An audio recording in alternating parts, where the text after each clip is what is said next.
అందరికీ నమస్కారం.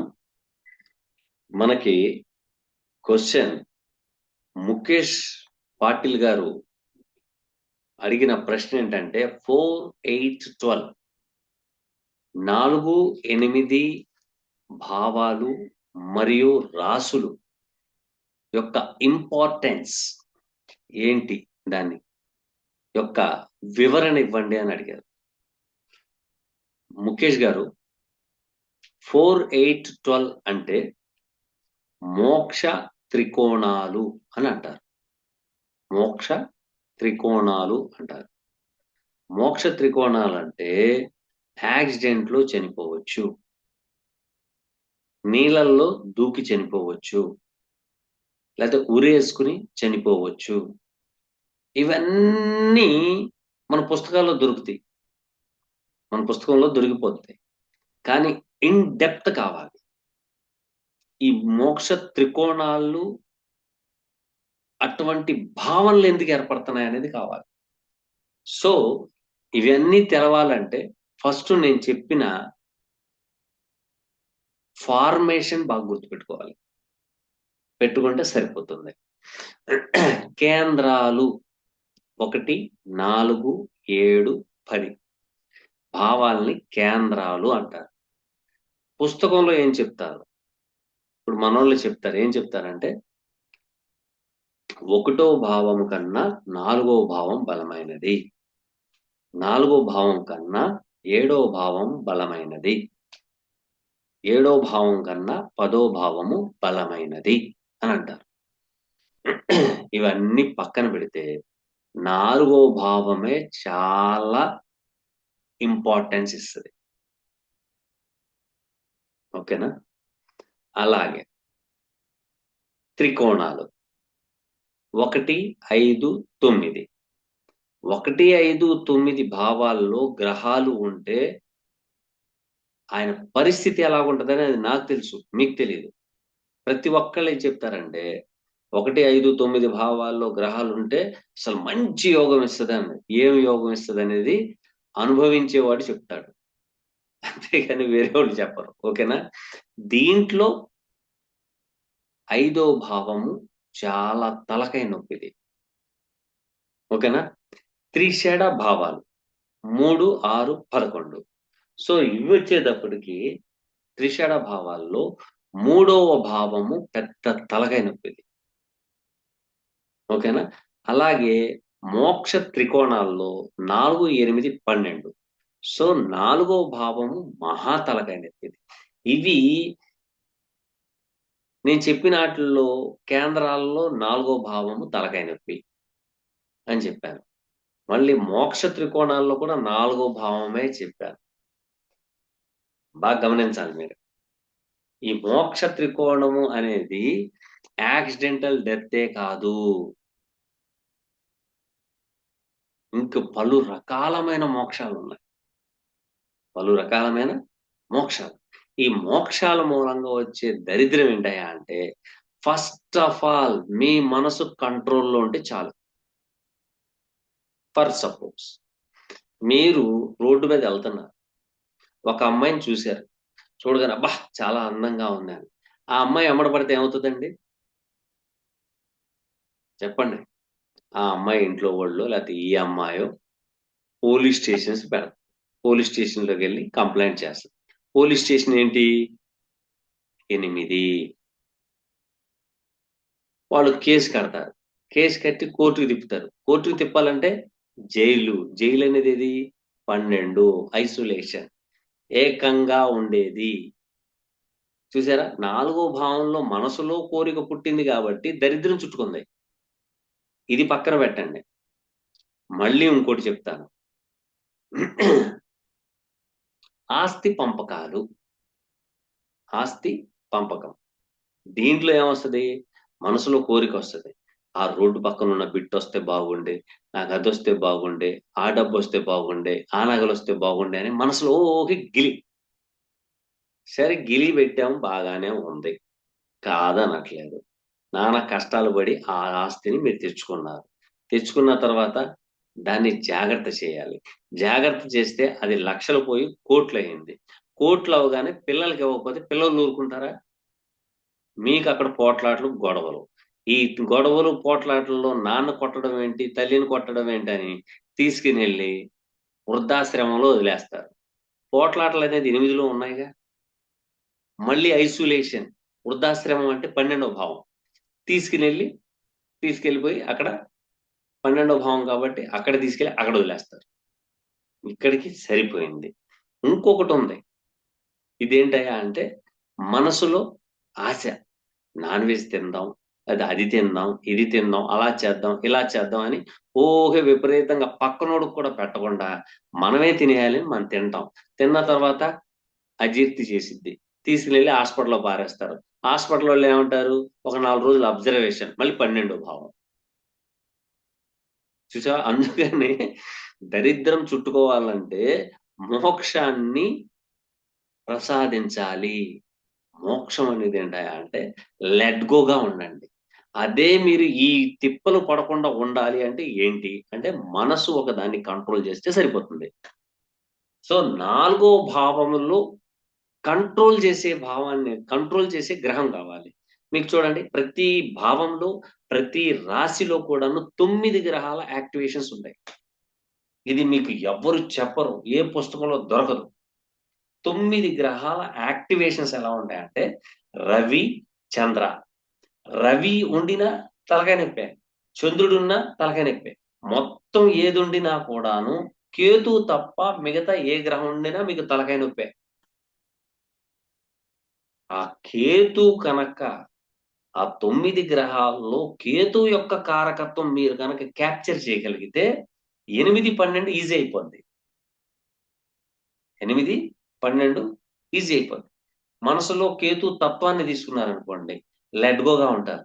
సాక్రిఫైగా ఉంటారు. ఇస్తే ఇవ్వండి లేకపోతే లేదు అన్నారనుకోండి పీస్‌ఫుల్‌గా ఉంటది. ఎందుకు 8తో తలకాయ నొప్పి ఉండదు. ఎందుకు పోట్లాటలు, గొడవలు, పోలీస్ స్టేషన్, కోర్టు వ్యవహారాలు ఉండదు.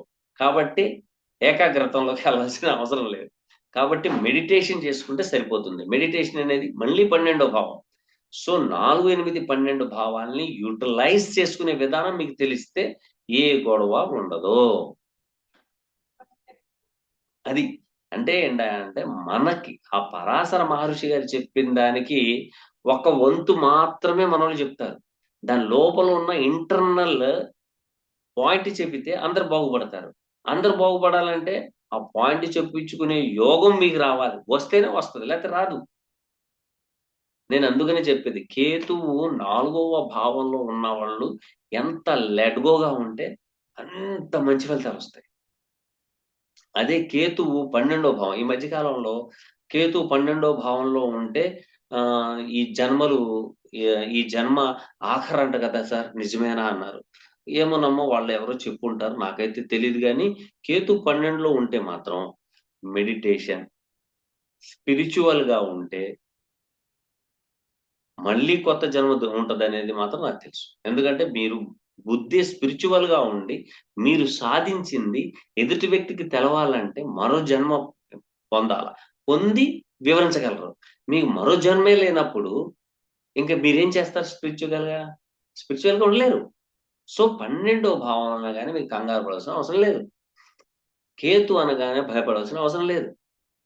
చాలా మంది కేతు 4వ భావంలో ఉన్నవాళ్ళు ఎక్కువగా రియల్ ఎస్టేట్ చేస్తా ఉంటారు. రియల్ ఎస్టేట్ చేస్తారు ఎక్కువగా. ఎందుకంటే ఆ భావంలోకొచ్చేటప్పటికి ఆశ, అత్యాశ, మునిగిపోయే లక్షణాలు ఎక్కువగా ఉంటాయి. అదే కేతు 4వ భావంలో ఉంటే మామూలుగా అంటే చిన్న హోటల్ నడిపినోళ్ళకి విపరీతంగా డబ్బులొస్తాయి. విపరీతంగా వస్తాయి. రియల్ ఎస్టేట్‌లో ఉన్నవాళ్ళు కూడాను చిన్న చిన్న ముక్కలు. అంతేగాని ఒకేసారి ఒక 50 ఎకరాలు కొనేసి కోట్లు గడిచ్చేద్దామంటే మాత్రం మొత్తం పోద్ది. ఒక్కటి కూడా ఉండదు. మీరు అక్కడ కేతును వాడుకోవాలి గానీ రాహును వాడతారు. రాహుని ఎప్పుడైతే యాక్టివేషన్ తీసుకొస్తారో మీకు దరిద్రం చుట్టుకున్నట్టే. ఇక దీంట్లో మార్పులు, చేర్పులనేవి లేవు. సో, 4, 8, 12 భావాలు మోక్ష త్రికోణాలయినియి కాబట్టి, ఆ మోక్ష త్రికోణాలంటే మీరు ఎంత లెట్ గోగా ఉంటారో, ఎంత సాక్రిఫైగా ఉంటారో, ఎక్కువగా దానికి బంధాన్ని కలపకుండా ఉంచుకుంటారో, మీరు దేని గురించి అయితే మీరు ఆశపడుతున్నారో ఆ ఆశని మీరు త్యాగం చేస్తారో అది ఖచ్చితంగా మీకు ఫలితం దక్కుద్ది. లేకపోతే ఎట్టి పరిస్థితిలో దొరకదు. ఇదే టైప్‌లో ప్రతీదీ ఆహార విషయంలో కూడా సాక్రిఫై ఉండాల. మనీ విషయంలో కూడాను. దేంట్లో అయినా సరే సాక్రిఫై అనే తత్వం కలిగిచ్చేదే కేతువు. ఈ కేతుని ఎప్పుడైతే మీరు సాక్రిఫైగా పెట్టుకుంటారో మీ 11వ భావం యాక్టివేషన్‌లోకొస్తది. 100కి 100% 11వ భావం వచ్చేస్తది. కార్యసిద్ధి. మీరు ఎప్పుడైనా పోతే పోనీలే. రూ. 100 వచ్చినియి. రూ. 10 తినడానికి ఇచ్చి పోతే పోనీలే. ఆడి కడుపు నిండింది గదా! పోనీలే. ఎప్పుడైతే పోతే పోనీలే, వాడు బాగుపడ్డాడు గదా! పోనీలే అనుకున్న వాళ్ళ జీవితం 100కి 100% ఇంక్రీజ్ అయిపోద్ది. ఖచ్చితంగా ఇచ్చేస్తాడు భగవంతుడు. ఇవ్వకుండా ఉండడు. ఎప్పుడైతే మీరు ఆస్తి, అంతస్తు, డబ్బు, నగల గురించి ఎంతైతే పాకులాడతారో, మీ బతుకు తీసుకొనెళ్ళి వృద్ధాశ్రమంలో యేసేస్తారు. వృద్ధాశ్రమంలో ఉన్న వాళ్ళ జాతకాలను మీరు గమనించుకుంటే 12థ్ లార్డ్ యొక్క నక్షత్రంలో గాని, 12థ్ లార్డ్‌తో గాని, 12థ్ లార్డ్ పైన గాని ఖచ్చితంగా దృష్టి ఉంటుంది కేతువుది. మీరు కావాలంటే చూసుకోండి. వృద్ధాశ్రమంలో ఉన్న వాళ్ళ దగ్గరికెళ్లి వాళ్ళ జాతకాలు చూస్తే ఖచ్చితంగా కేతు మహాదశ, కేతు అంతరం, కేతు సూక్ష్మం ఖచ్చితంగా జరుగుతా ఉంటది. ఆ టైంలో ఆయన్ని తీసుకెళ్ళి వృద్ధాశ్రమంలో యేసేస్తారు పిల్లలు. ఎందుకు? పిల్లల కోసమే నువ్వు ఎంతైతే తాపత్రయపడి, తల్లిదండ్రులతో పోట్లాడి, అత్తామామల దగ్గర లాక్కుని, పెళ్లి చేసుకున్న తర్వాత అత్తమామల నుంచి తన కొడుకుని విభజించి, నీ గుప్పిట్లో పెట్టుకోవాలని నువ్వు ఎంతైతే ఆలోచిస్తావో, నీ పిల్లలు కూడా అలాగే తీసుకొనెళ్లి వృద్ధాశ్రమంలో యేసేస్తారు. యేసిన తర్వాత గాని మీకు అర్థం కాదు. అప్పుడు కేతు మళ్ళీ సృష్టిస్తాడు. నువ్వు చేసిన కర్మ ఇది. అందుకనే నిన్ను తీసుకొచ్చి ఇక్కడేశారని. ఓకేనా? ఇవి మూల, త్రికోణాలు, కేంద్రాలు, త్రిషణ భావాలు అలాగే మన ఇదేంటి మోక్ష స్థానాలు. మోక్ష స్థానాలు అనగానే చనిపోతారు అది ఇది అని మీరు అనుకోవద్దు. ఎప్పుడైతే సాక్రిఫికేషన్‌గా ఉంటారో మీరు అదే మోక్షం. వేరేది ఏమీ లేదు దీంట్లో. మీరలా చేయండి. ఖచ్చితంగా మంచి ఫలితాలు పొందుతారు. ఓకేనా? నెక్స్ట్ క్వెషన్ ఏమడుగుతున్నారంటే, ఈళ్ళేంటేంటో పెట్టేస్తున్నారండి. నాకేం అర్థం కావట్లేదు. మళ్ళీ యూజర్ గారు ఏమడుగుతున్నారంటే, గురువుగారు నమస్తే. నా నేము రాఘవేంద్ర 87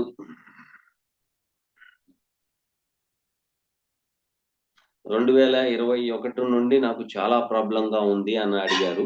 సో, ఒక్కసారి మనం చూద్దాము. రాఘవేంద్ర గారు మీరు ఒకటి బాగా గుర్తుపెట్టుకోండి. నేను యాపుల ద్వారాగా చెప్పేది ఒక 50% ఉంటుంది. పూర్తిగా ఉండదు. కారణం ఏంటంటే date of birth, time, place. మీరిచ్చే టైం నాకు పనికి రాదు. ఎందుకంటే అది బీటీఆర్ చేయాల్సిందే. బీటీఆర్ చేస్తేనే మనం చెప్పగలుగుతాం. లేపోతే చెప్పలేం. ఎందుకంటే అందరితో పాటు నేను చెప్పుకుంటూ ఎళ్ళినట్టుగా ఉంటుంది. ఓకేనా? 1900 ఎప్పుడు పుట్టారీయన? 1987లో పుట్టారు. 1987, 87, 1987 11వ నెల. 11వ నెల 30వ తారీఖు. సోమవారం పుట్టారు. ఉత్తరాభాద్ర నక్షత్రం. ఓకే. 3 గంటల 30 నిమిషాలు. 3 గంటల 30 నిమిషాలు. పీఎం. ఓకే. హ్మ్.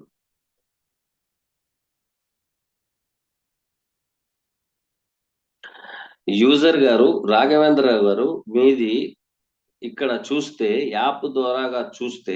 యాప్‌లో చూస్తే 30/11/1987 టైము 3 గంటల 30 నిమిషాలు. నాకు 2021 నుంచి బాగోలేదు అన్నారు. 2021 నుంచి కాదండి.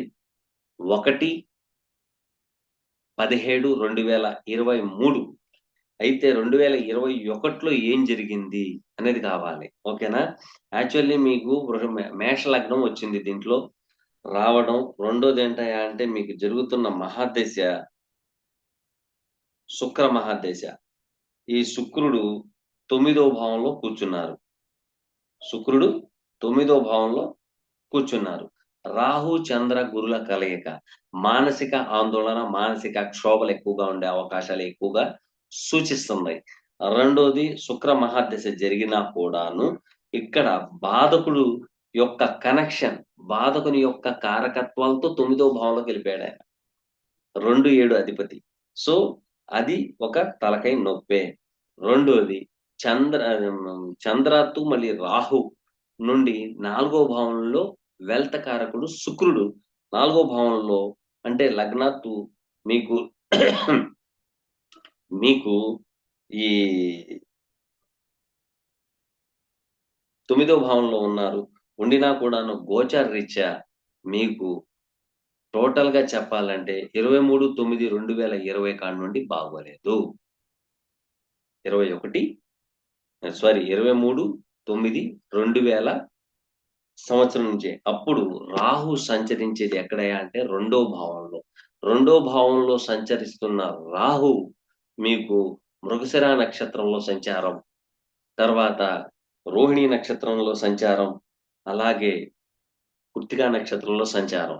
సో ఇక్కడికి వచ్చేటప్పటికి 1, 8 అధిపతి అయిన కుజుడితో సంబంధం పెట్టుకున్నారు కాబట్టి, అయితే మిత్రుల మూలంగా నష్టపోవడం, తర్వాత వ్యాపార రీత్యా నష్టపోవడం జరిగే ఛాన్సెస్ ఎక్కువగా ఉన్నాయి. ఆ తర్వాత Rahu transit in moon star, మానసిక క్షోభ ఎక్కువగా ఉన్నాయి. ఈ మొత్తం దరిద్రం దూరం అయిపోవాలంటే ఫస్ట్ మీరు ఉంటున్న ఇంటి నుండి దూరంగా వెళ్ళండి. మీరు ఇంటి నుండి దూరంగా వెళ్ళిపోండి. అంటే మేబీ ఒక గ్రామంలో ఉంటే పక్క గ్రామం గాని, పక్క ఊరు గాని, పక్క రాష్ట్రం గాని, పక్క దేశం గాని మీరు వెళ్తేనే పని అవుతది. లేకపోతే అవ్వదు. ఇదేంటండి అలాగంటున్నారు అంటే, అవును. Rahu in the place of 12th connecting with 4th lord and 9th lord. 4th and 9th lord జూపిటర్‌తో మరియు చంద్రుడితో సంబంధం. చంద్రుడు 4కి అధిపతి. సో స్వక్షేత్రము నుండి దూరముగా వెళ్ళండి అని అంటున్నాడు. అలాగే మీరు చేసే పనుల్లో కూడాను ఆన్‌లైన్ డైరెక్షన్‌లో ఆన్‌లైన్‌లో చేయండి. అది ఇంపోర్ట్స్ అండ్ ఎక్స్‌పోర్ట్స్ చేస్తారా? చేసుకోండి. లేదా ఔట్ ఆఫ్ కంట్రీకి సంబంధించిన ప్రాజెక్ట్ వర్క్‌లో ఇన్వాల్వ్‌మెంట్ అయ్యి ఉంటారా? చేసుకోండి. చేసుకుంటంలో అసలు ఎట్టి పరిస్థితిలో తప్పేమీ లేదు. కానీ పైకి ఎదగాలనే ఆలోచన అయితే ఉంది. కానీ మీరు పైకి ఎదగలేకపోతున్నారుగా. ఏంటయ్యా అంటే 10th and 11th lord in the place of 8th house. 10th is a career. So మీరు పబ్లిక్, అంటే దాన్ని సోషల్ సర్కిల్‌తో ఇన్వాల్వ్‌మెంట్ అయ్యి రీసెర్చ్ అండ్ డెవలప్‌మెంట్‌లో గాని, వాస్తులో గాని, జ్యోతిష్యంలో గాని, తర్వాత మెడికల్ ఫీల్డ్‌లో గాని, లేకపోతే ఇన్స్యూరెన్స్ దాంట్లో గాని మీరు వర్క్ చేయడం మొదలుపెట్టండి. మీ లైఫ్ ఈజ్ బ్యూటిఫుల్‌గా ఉండే ఛాన్సెస్ ఎక్కువగా ఉన్నాయి. లేదా కన్‌స్ట్రక్షన్స్‌లోకెళ్ళండి, బాగానే ఉంది. అయితే మీరు గవర్నమెంట్ ఎంప్లాయీ అయ్యారనుకోండి, కన్‌స్ట్రక్షన్స్‌కి సంబంధించిన దాంట్లో గాని, తయారీ విధానంలో గాని మీరు వర్క్ చేస్తేనే మీరు హై లెవెల్‌లోకెళ్ళే ఛాన్సెస్ ఎక్కువగా ఉన్నాయి. అయితే దీనికి మీకు కావాల్సింది రెమెడీ. ఓకేనా? రెమెడీ. ఈ రెమెడీ ఏంటయ్యా అంటే, మీరు చెక్కతో తయారు చేసిన కుర్చీ, చెక్కతో తయారు చేసిన ఏ ఐటెమ్ అయినా సరే మీరు కూర్చునే ప్రదేశంలో మీకు దగ్గరలో ఉండాలి. నంబర్ 1. నంబర్ 2, లావుగా ఉండే బుక్స్ ఏమన్నా ఉంటే మీ టేబుల్ మీద పెట్టుకోండి. తర్వాత వాటర్ అనేది మీ పక్కనే ఉండాల. ఉంటేనే మీకు మానసిక క్షోభ నుండి బయటపడతారు. 2, రాగి చెంబులో కొంచెం నీళ్లు పెట్టుకొని తల దగ్గర పెట్టుకోండి. తల దగ్గర పెట్టుకోవడం వలన ఈ మూన్ బలం తక్కువగా ఉండదు. అంటే మూన్ రాహు యొక్క కారకత్వాలు తెచ్చుకున్నాడు. రాహు మూన్ కారకత్వాలు తెచ్చుకున్నాడు. సో మీరు రాహు కారకత్వాలు తెచ్చుకుంటున్నాం అనుకున్నారనుకోండి, మూన్ యాక్టివేషన్ అవుతది. మూన్ కారకత్వాలు తెచ్చుకుంటే రాహు యాక్టివేషన్ అవుతుంది. సో మీరు ఈ విధంగా చేసుకుంటూ చాలా మంచి ఫలితాలొస్తాయి మీకు. ఓకేనా? అలాగే లగ్నాత్తు ఇప్పుడు 11లో బాధకాధిపతి ఉన్నారు. ఆయనొచ్చేసి మీకు 10వ భావంలోనే ఉన్నప్పుడు 26/1/2020 నుంచి వృత్తి యందు చికాకులు అవి ఇవి గందరగోళాలు అయినియి. అయితే ఇప్పుడు 11లోకొచ్చారు. ఇప్పుడు సోషల్ సర్కిల్ మూలంగా, ముసలి వాళ్ళ మూలంగా మీకు బెనిఫిట్స్ వచ్చే అవకాశం ఉంది. ఒక 8 శనివారాలు శనికి తైలాభిషేకం చేయండి. లేదా ప్రతిరోజు శ్రీ వెంకటేశ్వర స్వామి అష్టోత్తరం గాని, లేకపోతే హనుమాన్ చాలీసా గాని చదవండి. మీకు మంచి ఫలితాలొస్తాయి. ఓకేనా? అలాగే ఒకసారి రాహుకేతువుల పూజ చేయించుకోండి. అలాగే మీ తల్లి గారి తరపున 2 వివాహాలు గాని, మృత శిశువు జననం గాని, అకాల మృత్యు గాని, అబార్షన్స్ గాని జరిగి ఉన్నాయంటే మీరు వెంటనే శ్రీకాళహస్తి ఎళ్లి రాహుకేతువుల పూజ చేయించుకురండి. ఓకేనా? థ్యాంక్ యూ అండి. నెక్స్ట్ క్వశ్చన్, గురువు గారు మా అబ్బాయి 97 ఈవినింగ్ సెటిల్మెంట్ అవ్వడం లేదు. ఈయనెవరు?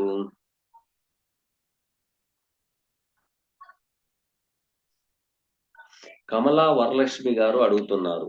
ఆ అబ్బాయి సెటిల్మెంట్ అవ్వలేదు, ఏంటి ఈయన పరిస్థితి అనే అడుగుతున్నారు. కాబట్టి వారిది కూడాను ఒకసారి మనం చూసేస్తే సరిపోతుంది. 1997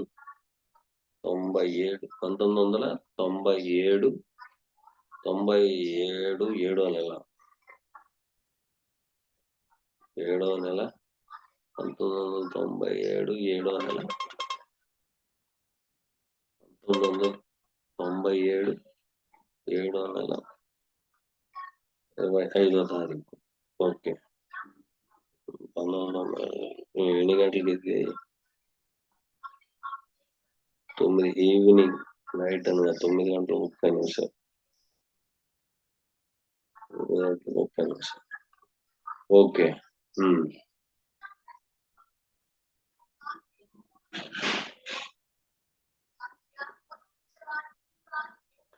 కమలా వరలక్ష్మి గారు, ఈ పిల్లాడిది చూస్తే రేవతి నక్షత్రం వచ్చింది, కుంభ లగ్నం, లగ్నంలో కేతువు మరియు రాహు, బుధ, శుక్రులు.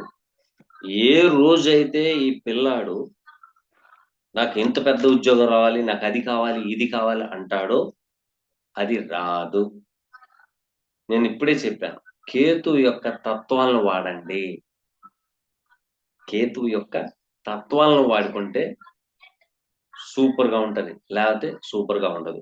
రాహు కేతువుల పూజ ఒకసారి చేయించండి, చేయించుకుంటే సరిపోతుంది. లగ్నంలో కేతువు ఇప్పుడు 21, మీకు 17/1/2023 కాడి నుంచి బాగానే ఉంది.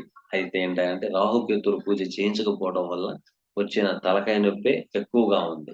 ఎక్కువగా నాగసింధూరం ధరించమని చెప్పండి, సరిపోతుంది. అలాగే చంద్రుడితో కలిసిన శని, దీన్ని ఏమంటారంటే పునర్భూ దోషము అని అంటారు. పునర్భూ దోషం అంటారు. అంటే 1కి 4 సార్లు ప్రయత్నం చేయాలి. ఫస్ట్ అటెంప్ట్ లో ఏది రాదు, వచ్చినా అది నిలబడదు. ఇది మీరు చాలా జాగ్రత్తగా చూసుకోవాల్సిన పరిస్థితి ఉంది. కాబట్టి ఈయనకి సెటిల్మెంట్ ఎప్పుడవుతుంది ఏంటని అడిగారు. సెటిల్ అవ్వలేదు అంటున్నారు. కాబట్టి ప్రస్తుతానికి గురువు వ్యయభావంలో ఉండడం గమనించవలసిన విషయం. ఇప్పుడు శుక్ర మహాదశ జరుగుతుంది. శుక్రుడి లగ్నానికి బాధకుడయ్యి ఏడో భావంలో కూర్చున్నాడు బాధకం అయ్యి. సో చతుర్థ భాగ్యాధిపతి అయ్యి ఏడో భావంలో ఉన్నారు. కాబట్టి ఈయన శుక్రుడు ఏం ఫలితాలు ఇస్తున్నాడు ఏంటంటే ఇంటికాడ నుండి కొంచెం దూరంగా వెళ్తే గానీ ఈయన సెటిల్ అవ్వడు అని అంటుంది. మీరేమో పంపిస్తేనే సెటిల్ అవుతాడు. ఓకేనమ్మా? నేను చెప్పిన పరిహారాలు ఖచ్చితంగా చేయండి. ఒక 8 శనివారాలు శనికి తైలాభిషేకం చేయించండి, చేస్తే సరిపోతుంది. ఓకేనా? థ్యాంక్ యూ మా. తర్వాత నెక్స్ట్ క్వశ్చన్,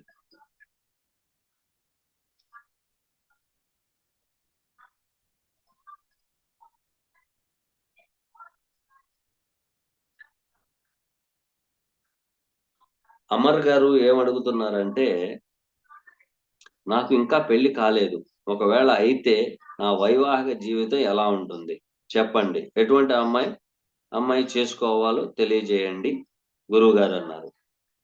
సార్ అమర్నాథ్ గారు, మీకు వివాహమే జరగలేదన్నారు, ఎటువంటి అమ్మాయి వస్తుంది ఏంటని ఫస్ట్ మీ జాతకం ఎలాగుందనేది చూద్దాం. చూసిన తర్వాత ఆలోచిద్దాం. ఓకేనా? నెక్స్ట్ వీడియోలో మీరు కంటిన్యూ చేస్తాను, దాంట్లో మీరు చూసుకోండి.